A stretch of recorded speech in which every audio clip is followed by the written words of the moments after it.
Ladies and gentlemen, welcome to MTG Traders. My name is Taryn, and this is Budget Rakdos Burn for Modern.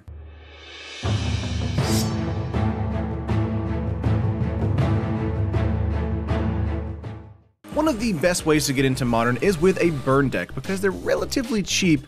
Now, there are some cards in the burn list that can actually put this deck over 200 tickets or $200, something like that. But we really wanted to focus on a Rakdos strategy that was cheap, affordable, around 20 tickets on MTGO, and around like 1 to 150 range in paper.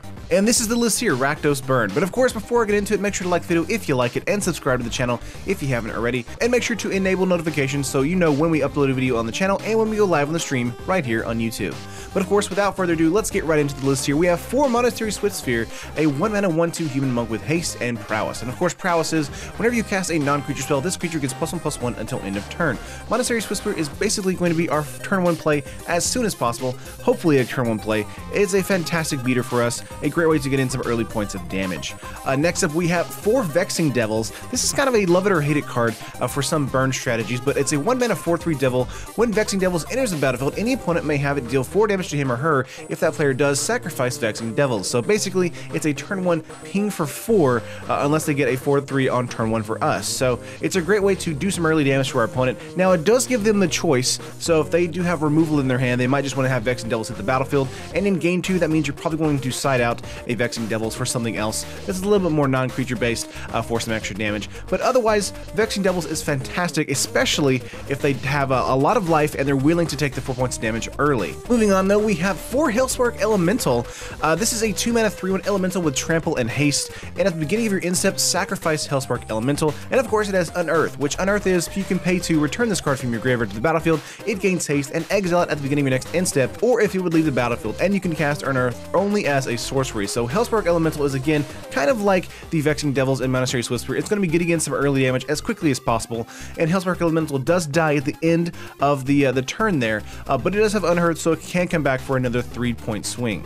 So one of the things to keep in mind for both Monastery Swiftspear, Vexing Devils, and Helzberg Elemental is that they might be coming out in game 2 depending on the matchup if they have a large creature-based strategy. So against like a elf deck or a more human-based deck or a soldier-based deck, you might want to be bringing out the creatures and boarding in more like non-creature spells so you can have more interaction with their life points in general. But that is all the creatures we have in the deck. We have 12 in total. Let's go on to non-creature spells. We have Bump in the Night, a 4/of here, a 1 black sorcery, target opponent loses 3 life, and Flashback for 6. And of course that flashback is target opponent loses 3 life. So Bump in the Night is a fantastic way to kind of get an early bolt on turn 1, 2, or 3, and then in the mid to late game, whenever our opponent is like almost dead, we can do a Bump in the Night from the graveyard once again for another 3 points of damage. Next up, we have 4 Lava Spike. Besides Vexing Devil, Lava Spike is going to be the one of the more expensive cards in the actual deck here. A 1-mana sorcery arcane. Lava Spike deals 3 damage to target player, so it is 3 damage directly to a player and not to a target creature or player, so we do kind of miss that. But Lava Spike for 3 damage to the face for 1 mana is actually not bad, and that's why it's a 4/of here. Next up, we have Lightning Bolt. You know it's in here. It's a 1-mana instant. Lightning Bolt deals 3 damage to target creature or player. It's a 4/of. It's easy, it's simple to understand, and it's super effective.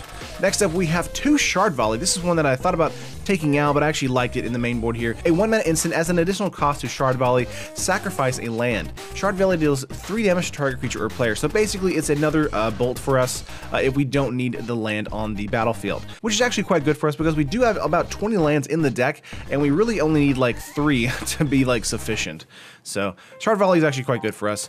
Next up, we have 4 Searing Blade. This is a 2 red mana instant. Searing Blade deals 1 damage to target player and 1 damage to target creature that player controls. And of course, it has landfall, meaning that if a land enters the battlefield this turn, it deals 3 damage to that player and 3 damage to that creature instead. So Searing Blade is a fantastic 4/of here. Basically, being able to ping our opponent for 3 and actually ping one of their creatures for 3. Possibly removing it from the battlefield. It's just a fantastic way to kind of like make sure that our tempo is going forward and removing threats on the battlefield so our life points can actually outlast theirs. Moving on to the 3-mana slot, we have Molten Rain here, a 3/of, a 3-mana sorcery, destroy target land. If that land was non-basic, Molten Rain deals 2 damage to that land's controller. So in Modern, there are a ton of fetch lands, a ton of tap lands, a ton of pain lands, and a ton of buddy lands, and Molten Rain is most likely going to hit one of those and deal an extra 2 points of damage to the face. So on turn 3, if we're going first, Molten Rain Rain is devastatingly powerful because it can make sure that our opponent is not going to be on curve with their land drops, and it can make sure that we're kind of ahead of the game after that point. Besides that though, Molten Rain might be coming out in the sideboard depending on the matchup we're playing. If it's a low to the ground strategy, like a creature-based strategy, Molten Rain might be coming out for some more heavy removal instead. Next up, we have Rift Bolt here, a 3-mana sorcery. It deals 3 damage to target creature or player, so it's basically a lightning bolt for 3, which you would be like, that's not that great, but it does have a suspend for 1, and what that is rather than cast this card from your hand, you may pay 1 red and exile it with a time counter on it. At the beginning of your upkeep, remove a time counter. When the last is removed, cast it without paying its mana cost. So basically, you can play suspend here for 1 mana, and then the next turn it comes out, and you can cast it for free. So it's basically just a prolonged lightning bolt for 1 turn, so that's not bad, and I think it's actually quite good in this particular deck here. Moving on from Rift Bolt, we have 3 Claimed Fame. This is actually a newer card for us. A 1 black sorcery. Return target creature with converted mana cost 2 or less from your graveyard to the battlefield, and of course it has Fame, which is Aftermath, which means you can cast it from your graveyard. Target creature has +2/+0 and gains haste until end of turn. You can use these on the same turn, you can use these separately. Either way, it's a fantastic way for us to get a Monetary Swift Spear, a Vexing Devil, or a Helzberg Elemental back from the graveyard to the battlefield. More than likely, you'll want to grab a Vexing Devil, but if you really need some trample damage, you'll want to grab a Helzberg Elemental. It really just depends on if you've unearthed a Helzberg Elemental just yet or not. But that is all the cards in game 1 here. Let's go to the lands for here. We have 4 Dragon Skull Summon. This is a buddy land, of course. It enters the battlefield tapped unless we control a swamp or mountain, and we can tap for black or red mana. Then we have 4 Round Up Ruins, and again, a newer card from Our Devastation here. It's a desert. You can add it to add 1 colorless mana to your mana pool, or you can pay 1 life, add 1 red to your mana pool, and of course, pay 4 Sacrifice a Desert, deals 2 damage to each opponent. So a great way to close out the match if we're needing just that last point of damage. And then we just have 6 swamps and 6 mountains. So a very fair mana base here for us. Just 20 lands because everything in the deck besides maybe 8 cards is above 2 mana. So most everything in this deck is a 1 mana or 2 mana card. And that means our curve is very low and very fast. So what can we do in game 2 here? Let's go to the sideboard here. We have a Harsh Mentor, a 2 mana 2/2 human cleric. Whenever an opponent activates an ability of an artifact, creature, or land on the battlefield, if it isn't a mana ability, Harsh Mentor deals 2 damage to that player. So it's a fantastic way to kind of punish our opponent who is dealing tap lands, fetch lands, anything like that. The land bases are really what's going to hurt the most for our opponent. So Harsh Mentor will be coming in against a deck like that. Just fantastic for us for that.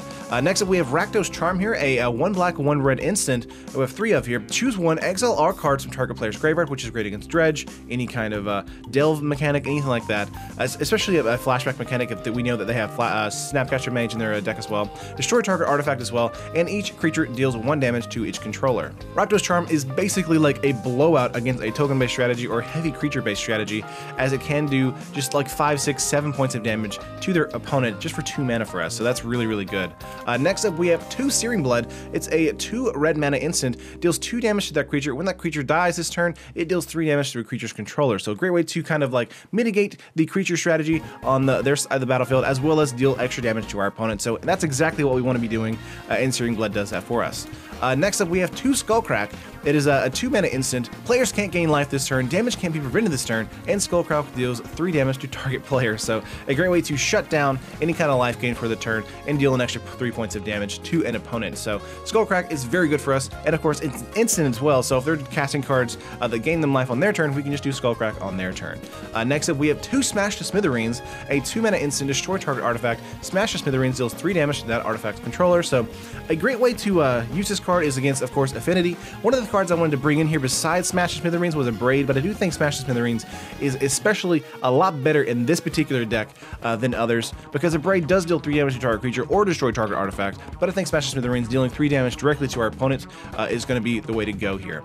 Next up, we have 2 Rampaging Ferocidon. It's a newer card for us, a 3 mana dinosaur with Menace. Players can't gain life, and whenever another creature enters the battlefield, Rampaging Ferocidon deals 1 damage to that creature's controller. So it does ping us, but it also does have Menace for 3, so it can actually get by some creatures really early in the game, but it can also make sure that our opponent does not gain life the rest of the game unless they have removal. So you take the good with the bad with Rampaging Ferocidon, but I do think it is very good.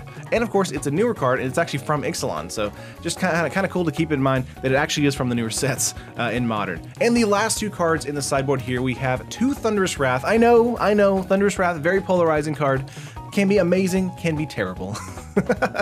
It is a 6 mana instant, deals 5 damage to target creature or player with Miracle with 1 red mana. So you may cast this card if its Miracle cost is paid when you draw it, if it's the first card you drew this turn. So Thunderous Wrath will be coming in if we're on the play, because we don't get to draw the first turn. So we really will be able to play a land first and then hopefully draw into a Thunderous Wrath as soon as humanly possible. And if not, and we draw into a Thunderous Wrath like in our opening hand and we don't want to mulligan, it is kind of a bad card in our hand, but really drawing into it is actually quite good because it does do 1/4 of our opponent's life total. So I think Thunderous Wrath is worth the risk, but it is in the sideboard just in case. And that is the full 75, folks. Let's go to the layout here. On MTGO Traders, it's coming to about 24 tickets, and on paper, if you were to build this, it's about $115 in paper magic. But I really like this deck. It's really fast, really low to the ground, and of course, it's sure to make a lot of your friends very mad at you because you'll be blowing out some $200 and $300 decks with a very fast deck. Some cards to keep in mind to sideboard out against a more control-heavy strategy or a more removal-heavy strategy would be Vexing Devils, Helzberg Elemental, boarding in maybe some Thunderous Wraths, some Skullcracks, maybe some Rakdos Charms, depending on what kind of strategy you're up against. Harsh Mentor is really going to help against any kind of a fetch land strategy or a strategy where you're using a lot of non-basic lands. Molten Rain might be wanting to come out if you're up against a mono-white or elf strategy, boarding in something else like a Rampaging Ferocidon there because they do have a heavy creature-based strategy, things like that. But overall, I think the deck is actually quite fun. There are some cards that I thought about including like Blightning and things like that, but I do think that the higher mana cost for those cards are just a little bit too much for the deck to handle. I do think that the low mana curve here is what makes this deck so powerful. But that is it, guys. Let me know what you think of the deck. Do you like it? Do you hate it? Let me know in the comments below. Would love to hear your opinions on the deck. Of course, like the video if you liked it, and subscribe to the channel if you haven't already. And make sure to hit the notifications on that to make sure you know when we upload a new video on the channel and when we go live on the stream right here on YouTube. I love you guys, and I will see you in the next video.